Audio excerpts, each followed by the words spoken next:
What about the failure to plan for the required capacity at mandatory hotel quarantine level? Like that seems just like a failure of modelling within your own department. So what we have is we started with 654 rooms, which was more than enough for the original 33 countries. About a week before the government made its decision to add a significant number of other countries, I instructed the department to work to increase capacity. Now, as you can imagine, increasing capacity for a complex system of hotel quarantine can't be done in one day. You need the hotels, the defence forces are involved, border management, the Gardaí, the HSE. There's a lot of moving parts. So it's a 2-week process. So a week ahead of the government decision, I said, look, let's double the capacity. And that's what we're doing. Actually, the issue is not the capacity. We have enough rooms to deal with people coming in on the flights where they have verification. The problem actually, and it's only for a few days, is that there are a number of airlines which have not been enforcing the legal requirement to not let people board the plane without the pre-flight PCR, the passenger locator form and the verified room. So for a few days, we have said... Is that a strict legal requirement of airlines? Are airlines breaking the law if they don't do that? And what law are they breaking? They are, yeah. They're breaking an SI on public health grounds. They are. So I know Minister Ryan is engaged very closely with the carriers. So remember as well, again, the purpose of this is not to facilitate anyone who wants to travel on any day they want to travel. Obviously, that's something you would like in your system. The purpose of this is to act as a barrier to variants of concern coming in. Now, to put it in context, people in Ireland a lot of the time look at the Australian model, the New Zealand model. In Australia or New Zealand, you'll wait 3 or 4 months to get your hotel room. All we're doing is saying for a few days over the weekend, you just need to wait till Monday or Tuesday of the next week. Yeah, but I suppose we could have anticipated this, though. There was always likelihood that other countries were going to be added to the list. We always knew it. We did anticipate it, yeah, and what we did, but just not quickly enough. No, we did anticipate it, and if we weren't dealing with all of these walk-ins from the airlines, we would have enough capacity. And then on Monday, we're moving from 650 to about 960. What we didn't anticipate is the number of walk-ins arriving who have to be accommodated. The number of COVID cases globally is on the way up. The figures are good here, but when you look at the global figures, they're shooting upwards again. So in all likelihood, more countries could be added to that list. I mean, have you already started the process of expanding capacity again, or are we going to be back in this situation? Yeah, we have. So we're at 654 today. Yeah. On Monday, we're moving to about 960. The following Monday, we're moving to in excess of 1,300. Okay, so 1,300, and will we have to go beyond that again, or is the expectation that will be enough? Look, we'll keep that under review, but remember the system is only 19 days old. And we started with 33 countries. In less than 2 weeks, we went up from 33 countries to 71 countries. But probably even more important, that additional group included very big countries for Ireland: America, Canada, Italy, France.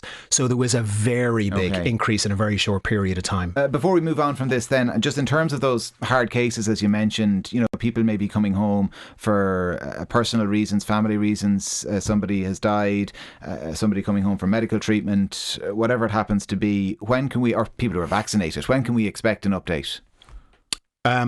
Soon. I don't want to give false expectations, but soon. So the Chief Medical Officer and I are looking closely, and the department, we're looking very closely at the case of people who are fully vaccinated. Well, just leave it with me. I don't want to give any false expectation, but soon. Yeah, but people maybe have hospital appointments in a week, 2 weeks, 3 weeks, and they'll be wondering what's going to happen to them. Well, if you have a hospital appointment, you can leave the country for medical reasons, but just leave it with us for a few days, and we'll be back with an answer. All right. Listen, let's talk about vaccines then. As you said at the outset, there's kind of good and bad news this week. Bad news about AstraZeneca, good news in the last few hours about Pfizer. Where does it leave the vaccine rollout?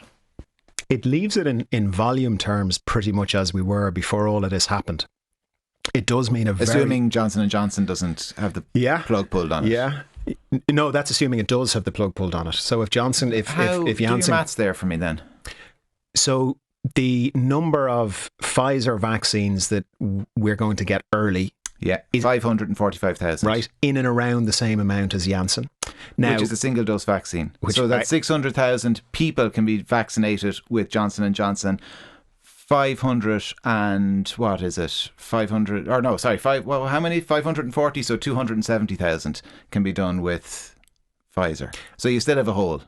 Absolutely. So what? That's 6% of the population fit into that hole. It's significant enough. Your maths is bang on, but remember, what we're trying to do is by the end of June get 4 in 5 adults who want a vaccine their first dose. Yeah. Because what we're finding is that these vaccines are so effective that people are getting 80%, north of 80% protection on the first dose. So really the focus for the end of June is the first dose. So while you're absolutely right in terms of 1 dose versus 2 doses, for the first dose, the volumes remain the same. And the hope is, Kieran, that not only are we talking about the 545,000 Pfizer, but that the Johnson & Johnson vaccines are very much on the pitch.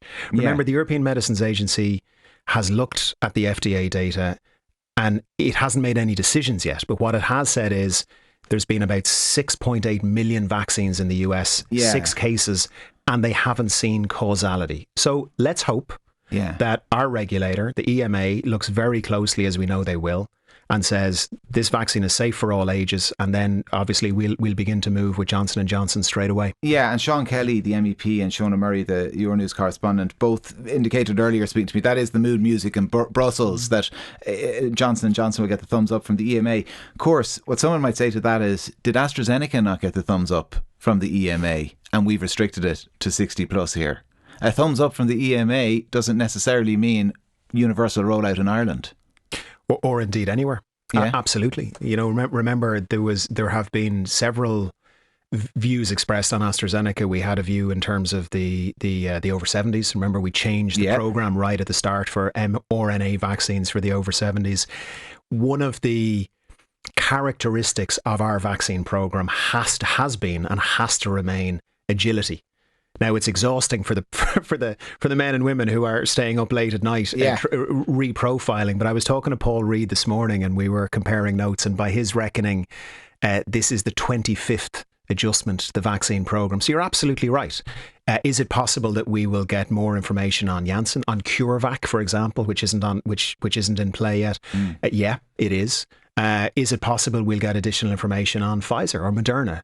Absolutely it is, but we'll adjust accordingly. The key principle is safety always comes first. Yeah. And once we've got that issue nailed down, then the second principle is we move the programme as quickly as possible. One of the issues, though, that NIAC, the National Immunisation Advisory Committee, looked at, and Karina Butler said this, is that when they were making their decision, they took into account that there were 3 other vaccines available in Ireland: Pfizer, Moderna and Johnson & Johnson, the Janssen vaccine.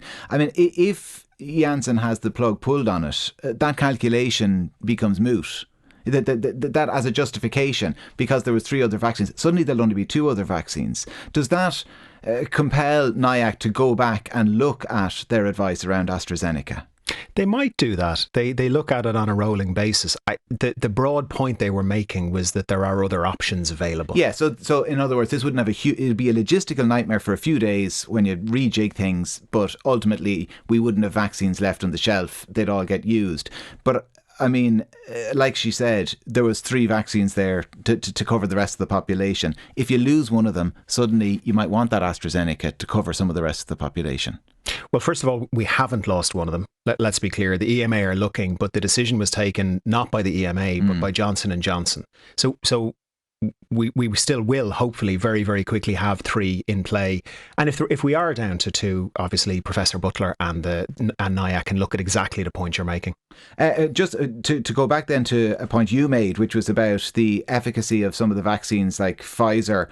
After 1 dose. 1 dose of Pfizer, I think, is more effective than a single dose of Johnson & Johnson, which is, look, there's different studies that have been done, but in a real world study in Israel, I think its effectiveness after a single dose was upwards of 80%, whereas Pfizer or Johnson & Johnson's around 70%. We're getting 2.6 million doses after today, the news today, of Pfizer in April, May and June.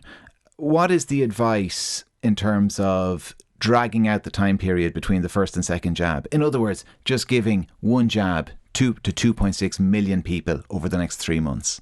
We're looking at that right now. So Dr. Glynn and I were talking about that after Cabinet today. The question is, we're currently at 4 weeks, 4-week interval. What happens in terms of the programme? And is there any scientific issues or concerns or considerations about moving from that 4 weeks to 8 weeks or indeed to 12 weeks? We're looking at all of that right now. I think to your point on the effectiveness of the vaccines, it's just worth restating that they are all astoundingly effective. Oh, no, the results have. we're seeing, like I'll just give you one example. In our healthcare workers, many of whom have only had one dose, and that's been a combination of the mRNA vaccines and AstraZeneca, we have seen a 98% reduction in COVID cases amongst that group. In the nursing homes, last week was the first week we didn't have any cluster of cases. The efficacy, the benefit of all of these vaccines is just incredible. Yeah. And you see the figures as well in Israel today. They effectively have no new COVID cases in the country. So vaccines work. We know that. So it is being looked at. When can we expect, much like the question on a hotel quarantine, when can we expect some sort of news on that front, on whether we might use all 2.6 million Pfizer as a single dose, on a single dose strategy? We'll have news on that within the week.